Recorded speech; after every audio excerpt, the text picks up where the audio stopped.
Hi, folks. It's Peter Lemieux from Rounding Third. I tell baseball stories. I got another great one for you today. First of all, I want to welcome you to the channel. This is a channel kind of for baseball nerds a little bit. People who love baseball, but particularly love baseball history. And what I do with my stories, they're always short, is I try to incorporate what happened in baseball to what was going on in America at that time and see if there's any significance beyond baseball in my story. Sometimes there isn't, sometimes there is. I got a great story for you today. But before I get into it, subscribe, subscribe. We have a great growing community that supports this channel. These are some of the most knowledgeable baseball people you'll ever want to hear from. I tell you a little bit, and then they join in and add to the story and make their own comments. I would like to invite you to become part of our community by subscribing, liking, whatever you can do. We're having a blast, okay? Today's story is I want to introduce everyone to the Forrest Gump of baseball. What are you talking about? Well, I think most of us remember that Forrest Gump was famous that almost anything of importance in the 60s and 70s, Forrest was in the middle of it. Sometimes he participated, most of the times he was just there. And that's what made the story so entertaining. So I want to tell you about an individual. Let me just give you some of his highlights. He played on the two Brooklyn Dodger teams in 1955, and then in 1959, they were the Los Angeles Dodgers. These two teams won World Series. What's important about that? The Dodgers, in their whole history, had never won a single World Series. So the first one in 55 in Brooklyn, the second one in 59 in Los Angeles, this guy was on both teams. Playing winter ball, he was on one of the greatest teams ever assembled and was a teammate with Roberto Clemente and Willie Mays on the same team. In 1962, he was the starting third baseman for the New York Mets. Significance of that? The New York Mets of 1962 set a baseball record by only winning 40 games for the whole season. And there he was starting for that team. He was also a coach, and he was on the very first coaching staff of the Colorado Rockies. Later on, as a coach, I'm going to tell you how this happened. He was a major contributor to the famous 1975 World Series game when Carlton Fisk hit his home run against the Reds. This guy was in the middle of it, okay? He also managed the Boston Red Sox team that lost in a playoff game to a famous Bucky Dent home run. More to follow. He was on the coaching staff of the Yankees when they won 4 World Series. Are you getting this? This guy now has 6 World Series rings. He got into a fight during a game with Hall of Famer Pedro Martinez. Because of him, 2 safety rules were put into baseball. Number one, batters now have to wear helmets because of this guy. And they put up guardrails in front of the dugout because of this guy. In 2008, it was noted that he was one of the last 3 players who were alive and played on the Brooklyn Dodgers. Of course, I'm talking about Don Zimmer. Don Zimmer, in 1949, he signed a contract with the Brooklyn Dodgers. He had just graduated from high school. He was a baseball player in high school and he signed, and he immediately went to the minor leagues for about 5 years, bumming around the minor leagues until the Dodgers brought him up in 1954. Don Zimmer said in his whole life, every paycheck he ever received came from baseball. There's a rumor, unverified, that when he got his first Social Security check for retirement, he went down to the Social Security office and gave it back to them because he did not want to receive any money unless it came from baseball. He was in baseball from 1949, working in some capacity till 2014 when he died. That amounts to 65 and a half years involved in baseball. That's why he got to see all these things. Um, he played on the 55 Dodgers, as I said, and the 59 Dodgers, first World Series ever for that team. In 62, he was on the Mets that only won 40 games. In the winter, Don Zimmer played in winter ball in Puerto Rico and Cuba, and he was 1 year in the Caribbean League. And it's in that league that he played on what he said was the best baseball team ever assembled. There was Roberto Clemente, Willie Mays, a couple of guys from the old Negro leagues, and two other guys that hadn't hit the majors yet, but were going to become all stars in the majors. But he had played on the same team with Clemente and Mays. In 1953, Don Zimmer almost died. He got hit in his temple on a beanball. He was completely unconscious for 2 weeks.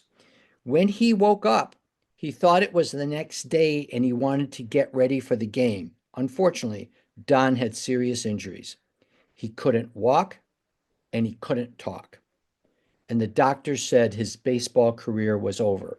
He had gone from 170 pounds to 120.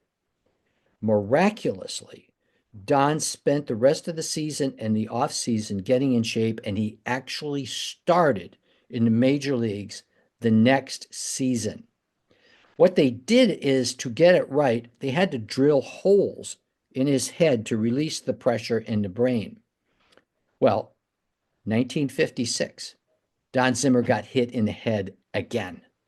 And this time they went into the holes and filled them with titanium, where he got this nickname, not complimentary, as Old Metal Head. But it didn't stop him from playing baseball. After 12 seasons of playing in the major leagues, he went on and played a year in Japan. So we're in the Caribbean League, we're in the Japanese League, 12 years in the majors, at least 5 in the minors. And there he is going on. He played third, second, and short, and even caught 33 games. Now, when that ended, Don was not out of baseball. He immediately went into coaching. Cincinnati Reds gave him a job in the minor leagues. He then got called up. He got a job with the Montreal Expos major league team as a coach. And later on, he moved on to coach for the San Diego Padres. After a couple bad years in San Diego, the owner fired all the coaches. And Don Zimmer got the privilege of being fired by Ray Kroc, the owner of McDonald's. Am I making a Forrest Gump story up here? No, I'm telling you the absolute truth. Okay. After that, he went to the Red Sox. In 1976, the Carlton Fisk game, old Don was coaching third base earlier in the game. A fellow named Denny Doyle was on third base. A short fly ball to the outfield. Crowd's going crazy in Boston, and he yells to Denny Doyle, "No, no, no." But Denny heard "go, go, go," and he tried for home and was thrown out. Because of that play, the Red Sox did not score a run, and the game ended tied.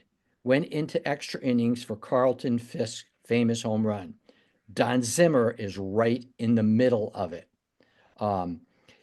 He became a manager for the Red Sox. In 3 straight years, his teams won 90 games and never made it to the World Series. Most famous in 1978, when the Red Sox blew a 14-game lead to the Yankees and had to have a one-game playoff, where Bucky Dent, I don't know how many home runs Bucky Dent hit in his home run in his life right now, but it wasn't many. He hit a home run to beat the Red Sox in extra innings. Um, and that is just like one of many painful memories in Red Sox history. As a manager of that team in 1978, he made Carlton Fisk, or he had Carlton Fisk catch 154 games he started. Interestingly enough, it hurt his arm. Carlton Fisk did not play the whole 1979 season because of Don Zimmer. He moved on from the Red Sox to manage for the Texas Rangers, coach for the Giants, the Cubs, and then became manager of the Cubs. The Rockies called him up to coach on their very first team. And then he went back to the Yankees. He had several stints with the Yankees, but one of them, he was on the coaching staff of Joe Torre when they won 4 World Series. And as I said, 4 World Series with the Yankees, 2 with the Dodgers. This guy's got 6 World Series rings. In 1999, while coaching with the Yankees, a line drive went into the dugout and, of course, hit Don Zimmer in the head. So they gave him a metal army helmet to try to protect him. And it was after that that they decided that rails needed to go up in front of the dugout to protect the players. Obviously, I don't think I mentioned this, because he had to put metal in his head, that eventually led to the baseball changing the rules, insisting players wore helmets. So Don Zimmer was responsible for the dugout and the helmets also. When he ended with the Yankees, oh, I'm missing one. While with the Yankees in the playoffs in 2003, Don Zimmer got in a fist fight with Hall of Famer Pedro Martinez on national television, and he basically got whooped. He was an old fat man who got sent on his butt. But there he was on television fighting a Hall of Famer. When he finished with the Yankees, the Tampa Bays hired him as an advisor. And they valued him so much, he stayed with Tampa Bay until his death in 2014. He wore a number when he was with the Rays of the number of years he had been in baseball. When he died, that number was up to 66. Don Zimmer involved in baseball for 66 years. That number got retired by the Rays. Wow, if that doesn't sound like Forrest Gump to me. I'm going to close with one personal thing. Old metalhead Don Zimmer fell in love with his wife when he was in 10th grade. He married her right out of high school, and she stayed with him through this huge trip of different cities, different teams, different positions, medical problems, everything. And she was still his wife on the day he died, his 10th grade sweetheart. So I think it's a wonderful story. And like Don Zimmer or not, I think we have found baseball's Forrest Gump. What do you guys think? What are your comments? I look forward to them very much. It's always a pleasure to share my stories. This is Rounding Third with Batter Sports, and I'm Peter Lemieux. Come back and see us again after you've joined and given us some comments. Have a great day, folks.